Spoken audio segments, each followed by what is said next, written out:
Intelligence on the Raiders' operations. Secondary objective. Disable or destroy Raider assets when possible. We move in 10. Yes, Captain, Sergeant Miller said, his voice level. Around him, his team moved with quiet efficiency. Weapons were checked, cloaks activated, helmets sealed. These were not ordinary soldiers. They were Earth's finest, the Ghost Division, trained for stealth, speed, and overwhelming force. Back on the bridge, the Nemesis closed in on the lone Raider ship. It was an older model, likely scavenged, or stolen, its hull patched in places with mismatched alloys. The Raider crew had no idea they were being hunted. Tactical? Ree prompted. Within weapons range in 30 seconds, the officer replied. They haven't detected us. Ree nodded.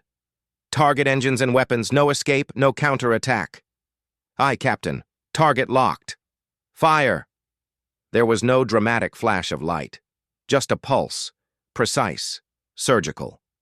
The Nemesis's plasma lance struck the Raider ship's drive core, disabling it instantly. Another pulse silenced its weapons.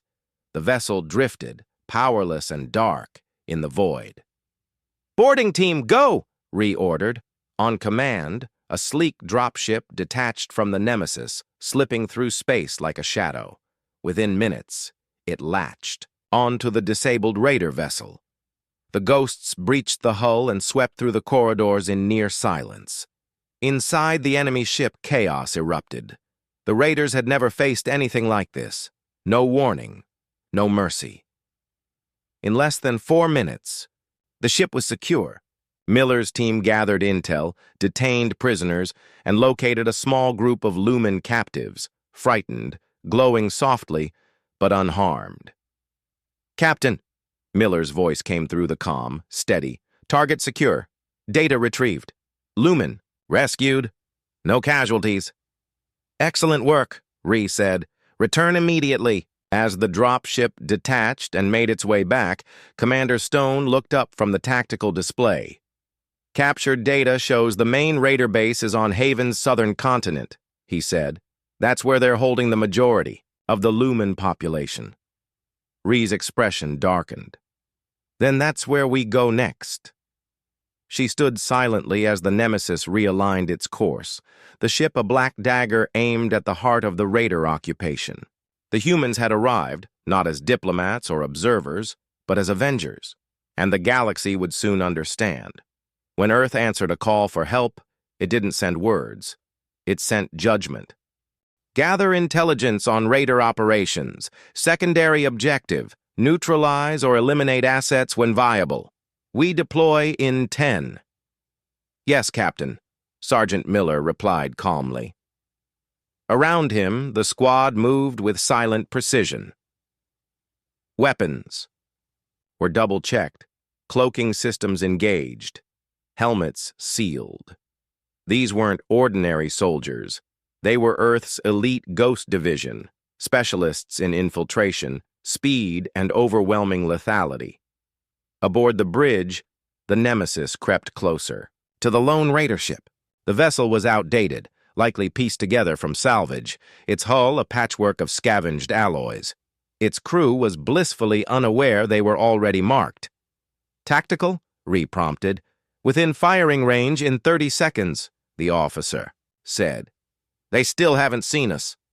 Ree gave a tight nod. Disable their engines and weapons. No escape, no return fire. Aye, Captain. Targets locked. Fire. There was no flare, no spectacle, just a pinpoint pulse, cold, exact. The Nemesis's plasma lance struck the drive core, shutting it down instantly. A second pulse crippled the weapons. The Raider ship fell dead and drifting, a corpse in orbit. Boarding team, go, Ree commanded. At once, a matte black dropship peeled from the Nemesis, gliding silently through vacuum. Within moments, it latched onto the disabled vessel.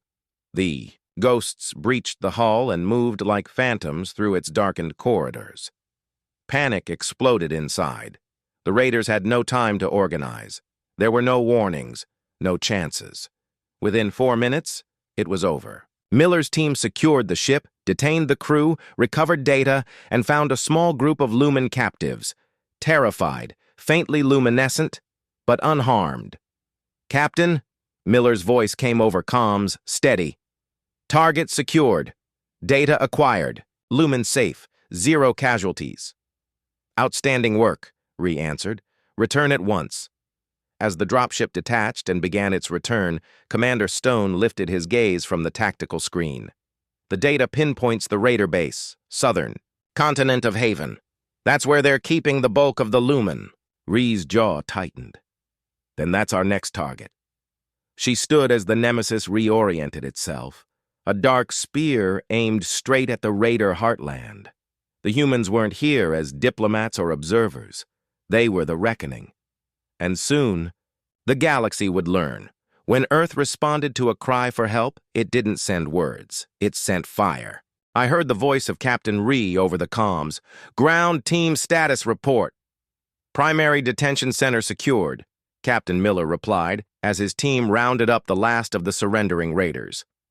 "But there's something you should know." He looked at Bright and the gathered Lumen, who were now using their telepathic abilities to help locate hidden raiders. "The Lumen are helping us," Miller continued. "They can't fight, but they can be our eyes. I think we've just found some unexpected allies." Above them, in orbit, the battle between the Nemesis and the Raider fleet continued. But now a new kind of partnership was forming on the ground. One between a species that had never known violence and another that had mastered it completely. The Raiders had no idea what was coming next. 3 hours into the battle, the Nemesis took its first serious hit. A coordinated attack by 3 Raider ships caught the human vessel as it emerged from a hyperspace jump. Energy beams struck the port side, causing the ship to shudder violently. On the bridge, Captain Ree gripped her command chair as warning alarms blared. "Damage report." "Hull breach on Deck 3, reported Commander Stone, studying the damage control display. "Automatic seals engaged." Lieutenant Gray was injured. Medical team responding. "Shields at 62%, added the tactical officer. 2. Weapon systems offline. Ree's expression remained calm, but her eyes hardened. The Raiders were adapting to their tactics faster than expected. She needed to change her approach. "Status of Raider fleet?" she asked. "2 ships disabled, 5 still combat capable," Stone replied. "But they're starting to coordinate their attacks. Their command ship is directing the others to predict our jump points." Ree nodded thoughtfully. "Contact Sergeant Miller." "On the surface. I need an update." On Haven's surface, Miller and his team had secured 3 detention centers, freeing thousands of Lumen. But now they faced a new problem. The Raiders had fallen back to their main base, an ancient Lumen temple converted into a fortress. Intelligence gathered from captured Raiders confirmed that Commander Dusk himself had taken control of the ground operation. "Captain Miller, over," he reported over his communicator. "We've secured most of the captive Lumen, but Dusk is using the remaining prisoners as hostages in the central temple. He's threatened to execute them if we advance further." Miller stood on, a hill overlooking the temple. Beside him, Elder Bright and several other Lumen focused their telepathic abilities on the fortress, sensing what was happening inside. "There are 213 of our people inside," Brightheight said, his normally gentle voice strained. "They are frightened. The one called Dusk is angry. His mind burns with hatred." Ree's voice came through Miller's communicator. "Can you assault the temple?" "Not without risking the hostages," Miller replied. "The Raiders have set up explosive charges throughout the building. They're desperate." There was a pause before Ree spoke again. "Hold your position. I'm sending Dr. Wells to your location. She has an idea that might help." Less than 30 minutes later, a small shuttle landed near Miller's position. Dr. Wells emerged carrying several equipment cases. The xenobiologist looked tired, but determined as she approached Miller. "And Bright, I've been studying the Lumen telepathic abilities," she explained, setting down her equipment. "And I think there's a way we can use them to our advantage." Wells opened one case, revealing devices that resembled small silver discs.